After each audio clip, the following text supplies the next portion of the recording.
Good morning students. मैं Mrs Sangeeta Jain Samant, associate professor of home science, government college Arai Ajmer. आज BA part 2 के home science के students को practicals के एक एक्सरसाइज के बारे में बताने जा रही हूँ। आज है अनाज से बने हुए पदार्थों की रेसिपीज़। मतलब मैं 4-5 आपको बताऊंगी, पर आप अपनी मर्ज़ी से जहाँ भी अनाज का इस्तेमाल करने वाली आपको उचित लगती हैं वो रेसिपीज़ आप फाइल में उतार सकते हैं। अगर कटिंग मिल जाए तो आप साइड में कटिंग भी चिपका सकते हैं वाइट पेज पर। आप अपनी इच्छा अनुसार इसमें तब्दीली कर सकते हैं। मैं तो सैम्पल के नाते आपको कुछ रेसिपीज़ बता रही हूँ। चलिए शुरू करते हैं। पहला है स्टीम्ड रोज़ लड्डू। क्योंकि अभी इन दिनों त्योहारी समय चलता है तो ये काफ़ी पॉपुलर भी है और फ़ोटो भी दी गई है। वैसे आप चाहें तो ये अखबार में वेडनेसडे के पेपर में ये आती ही रहती हैं, तो आप चाहें तो उनसे यूज़ कर सकते हैं। मैंने भी कुछ ऐसे ही रेसिपीज़ ली हैं। देखिए, स्टीम्ड रोज़ लड्डू में आप लेंगे भुनी हुई सूजी 1 कप, खोआ यानी मावा आधा कप, शक्कर का बूरा, बना बनाया बूरा मिलता है बाज़ार में, वो 1 कप, रोज़ एसेंस की कुछ बूंदें जो शरबत में इस्तेमाल होती हैं, गुलाब जल 1 बड़ा चम्मच अच्छी क्वालिटी की कंपनी का, इलायची पाउडर चुटकी भर और कुछ कतरे हुए मेवे 2 बड़े चम्मच। तो आप इसके लिए जो विधि है वह है भुनी हुई सूजी में खोआ मिलाकर डिब्बे में रखें। जो आपको बाज़ार से मावा लिया है आपने और भुनी हुई जो सूजी है, इन दोनों को अच्छी तरह से मिक्स कर लें, मतलब गूँथ लें एक तरह से, और इसको एक डिब्बे में रख दें, उसका ढक्कन लगा दें। डिब्बा चपटा भी हो सकता है, डिब्बा लंबा भी हो सकता है। अब कुकर में थोड़ा सा पानी डालकर इस डिब्बे को उसमें रख दें। ढक्कन से जो डिब्बा बंद किया है उसको उसमें 5-7 मिनट के लिए स्टीम होने दें। मतलब कुकर में भाप बनती रहेगी, आप ढक्कन लगा दें कुकर का तो वो स्टीम से पक जाएगा। अब डिब्बे को निकाल लीजिए। 5-7 मिनट के बाद उसका ढक्कन खोलिए, मिश्रण को ठंडा होने के लिए एक प्लेट या किसी कटोरे में डालिए, और जब वो पूर्ण रूप से ठंडा हो जाए, बिल्कुल रूम टेम्परेचर पे आ जाए, तब आप उसमें क्या क्या मिलाएंगे? उसमें तब मिलाएंगे रोज़ एसेंस, गुलाब जल, 1 कप शक्कर बूरा, थोड़ी सी इलायची पाउडर और कतरे हुए मेवे। तो आप फिर इससे अच्छी तरह से मिक्स करके और फिर इसके अपने इच्छा अनुसार शेप दे सकते हैं, इच्छा अनुसार साइज़ भी दे सकते हैं और लड्डू बना सकते हैं। तो ये है स्टीम्ड रोज़ लड्डू। चलिए अब हम दूसरी रेसिपी की बात करते हैं। ये थोड़ी चटपटी सी रेसिपी है और मेरे ख्याल से जब आप बनाएंगे तो घर वालों को बेहद पसंद आएगी। ये है जलेबी चाट। मतलब है तो जलेबी पर चाट फॉर्म में। तो इसके लिए जो सामग्री आपको चाहिए वो है मैदा।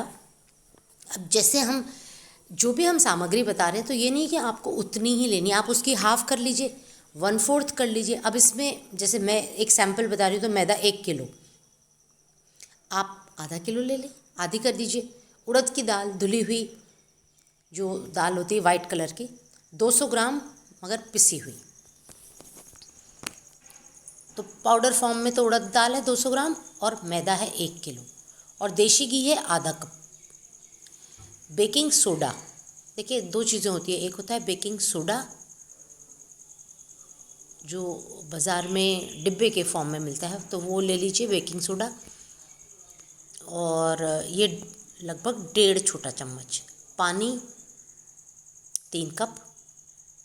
फिर आप तलने के लिए, जलेबी को तलने के लिए तेल चाहिएगा, और अलग से आप पुदीने की चटनी बना लें, आप इमली की चटनी बना लें, आप चाहें तो ये दही रख लें, मीठा दही या नॉर्मल फीका दही जैसे भी आपको चाहिए।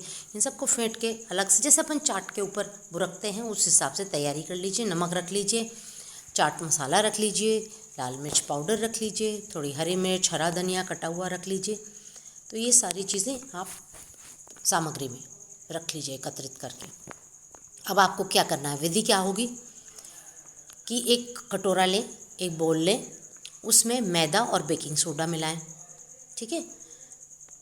देशी घी डाल कर मिलाएं फिर उसके बाद उसमें जो आपने पाउडर उड़द दाल है पिसी हुई वो डालें और पानी से इसे अच्छी तरह से मिलाएं और ढककर आधा घंटे के लिए रख दें।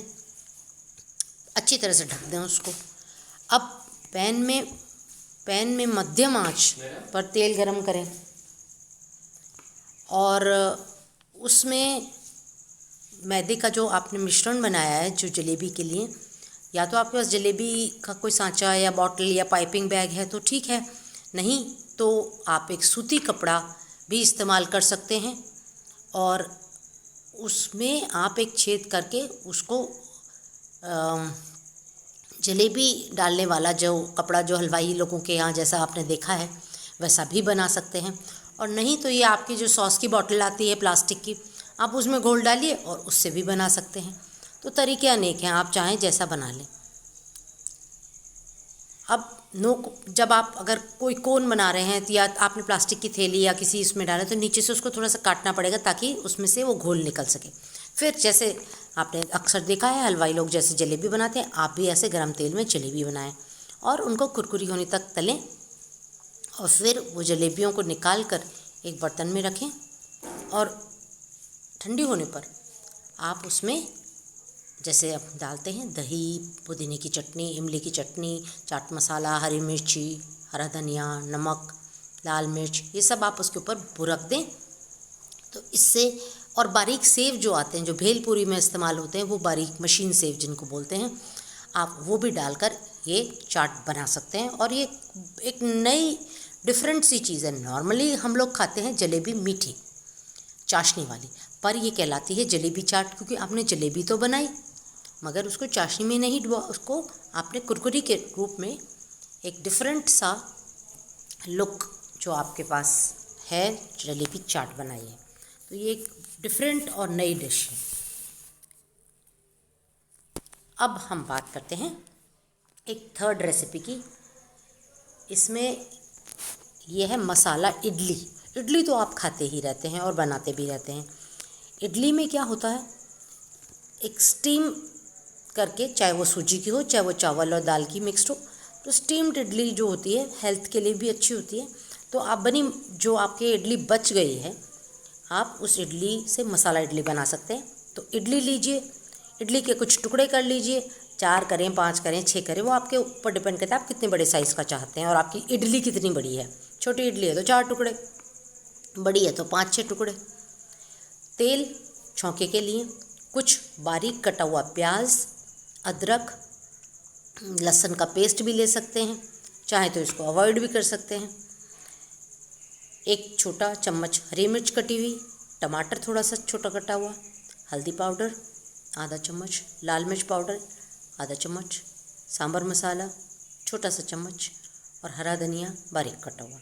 देखिए ये सारी जो सामग्री हम बताते हैं इसमें आप तब्दीली अपने हिसाब से कर सकते हैं। मान लीजिए आपको इतना हल्दी नहीं चाहिए या मान लीजिए आपको हल्दी बिल्कुल नहीं चाहिए तो आप अवॉइड कर सकते हैं। लाल मिर्च आपको लगता है नहीं तीखा हो गया तो आप कम कर सकते हैं। तो ये सारी चीज़ें हैं। जैसे आप नहीं खाते हैं लहसुन तो आप बिल्कुल अवॉइड करिए, आप इसमें सिर्फ कटी हुई अदरक डाल लीजिए या कद्दूकस करी हुई अदरक डाल लीजिए। तो ये चीज़ें आपके टेस्ट पे भी डिपेंड करती हैं। अब जैसे कई लोग इसमें कड़ी पत्ता प्रेफर करते हैं तो राई और कड़ी पत्ता भी आप फिर सामग्री में इंक्लूड कर लीजिए। तो थोड़ा वेरिएशन आप अपने स्वाद अनुसार और उपलब्ध सामग्री अनुसार ले सकते हैं। चलिए अब हम क्या करेंगे, हम पैन में मध्यम आंच पर तेल गरम करेंगे, इसमें प्याज हरी मिर्च डालेंगे, हल्का सा नमक छिड़क कर कुछ देर भून लेंगे। अदरक लहसुन का पेस्ट अगर आप डालना चाहते हैं तो डालिए और थोड़ा सा भून लीजिए उसको। जब तक ये पेस्ट की महक ख़त्म ना हो जाए जब तक उसको भूनिए। फिर उसमें टमाटर डालिए, 2 बड़े चम्मच पानी डालिए। फिर आवश्यकता अनुसार नमक, हल्दी, लाल मिर्च पाउडर, सांभर मसाला डालिए। कुछ देर पकाइए तो वो पानी में थोड़ा सा पक जाएगा सब। फिर उसमें इडली डाल करके अच्छी तरह से उसमें लपेट लीजिए और हरे धनिए से उसको आप सजाइए। अगर आप इसको साउथ इंडियन स्टाइल का बनाना चाहते हैं मसाला इडली को, तो केवल आप इडली काटिए, राई का तड़का तैयार कीजिए, उसमें कड़ी पत्ता डालिए, कुछ हरी मिर्च डालिए या लाल मिर्च सूखी हुई भी, और आप इडली उसमें डाल दीजिए। उसके साथ आप नमक डालिए और आवश्यकता अनुसार या टेस्ट अनुसार सांभर मसाला मसाले उसमें डाल सकते हैं। तो ये है आपकी मसाला इडली। बची हुई इडली से बनाइए, बेहद ही स्वादिष्ट और पौष्टिक भी रहेगी। तो ये आपके एक 3rd रेसिपी हो गई। चलिए अब हम 4th रेसिपी की बात करें तो 4th रेसिपी है इडली। इडली 2 प्रकार से मैंने आपको अभी जिक्र किया था। सूजी की भी बनती है और इडली थोड़ा चावल, 3 कटोरी चावल और 1 कटोरी उड़द दाल को भिगोकर पीसकर खमीर उठाकर भी बनाई जाती है। पर आज जो हम जिक्र करने जा रहे हैं वो है सूजी या रवा की इडली। तो आप आधा कटोरी रवा ले लीजिए, थोड़ी कटी हुई शिमला मिर्च, गाजर, पत्ता गोभी सबको मिक्स कर लीजिए।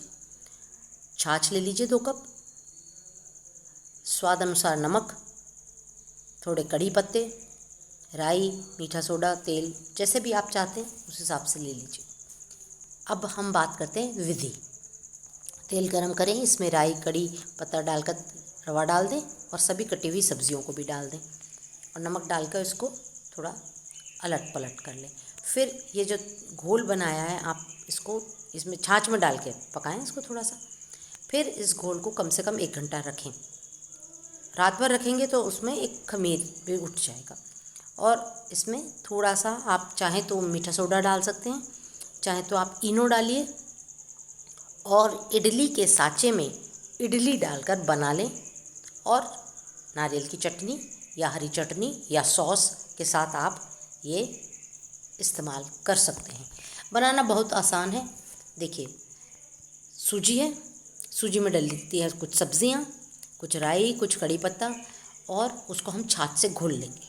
ठीक है, नमक भी डाल देंगे और सबको छाछ से घोल के थोड़ा समय रखेंगे और बनाते वक्त उसमें हम डालेंगे इनो या मीठा सोडा।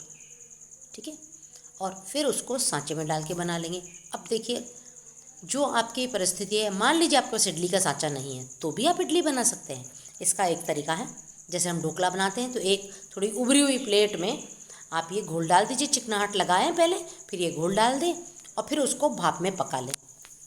ठीक, और उसके बाद आप गोल कटोरी लेके उसमें से काट दीजिए। तो ये भी एक इडली का रूप है। आप चाहें तो ऐसे भी बना सकते हैं। तो ये प्लेन इडली है।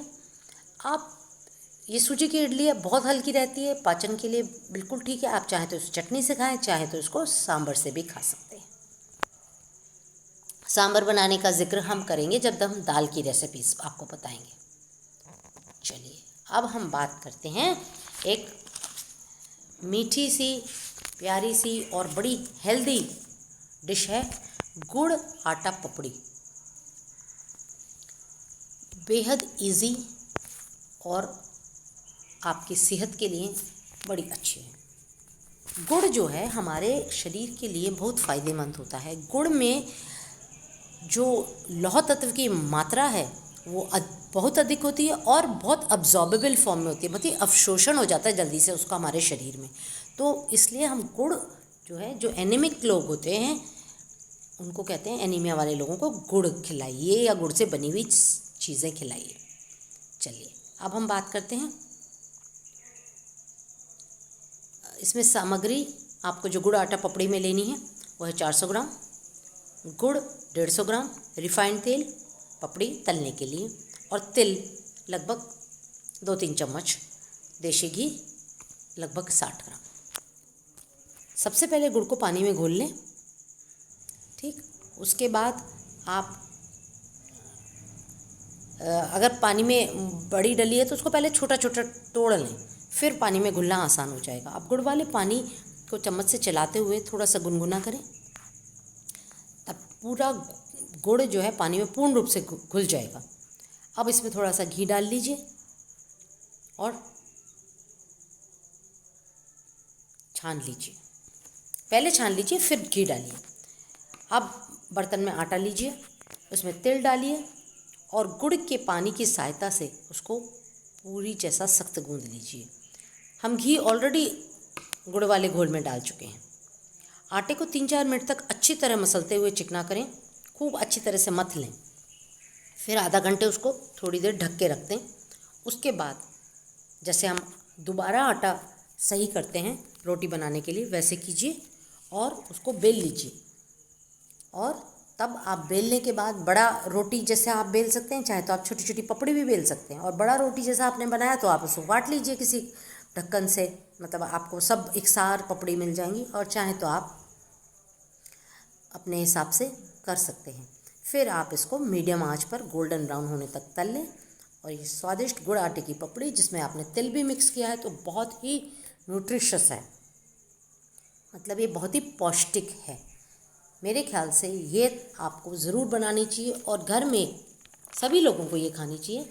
खासकर जिनको लौह तत्व की कमी है उनको तो खानी ही चाहिए, मगर ये सभी के लिए फ़ायदेमंद है और बनाना बेहद आसान है। घर में सारी चीज़ें हमारे पास उपलब्ध हो जाती हैं। तो आज हमने ये 4-5 रेसिपीज़ सीखी हैं। कौन कौन सी? स्टीम्ड रोज़ लड्डू जिसमें घी बिल्कुल इस्तेमाल नहीं होता है, जलेबी चाट जो बड़ी ही स्वादिष्ट और डिफरेंट किस्म की है, फिर मसाला इडली, फिर प्लेन इडली सूजी की, और फिर हमने लास्ट में गुड़ आटा पपड़ी। तो बेटा इन सब चीज़ों को आप ध्यान में रखिए, फाइल में उतारिए और प्रैक्टिस भी कीजिए। धन्यवाद।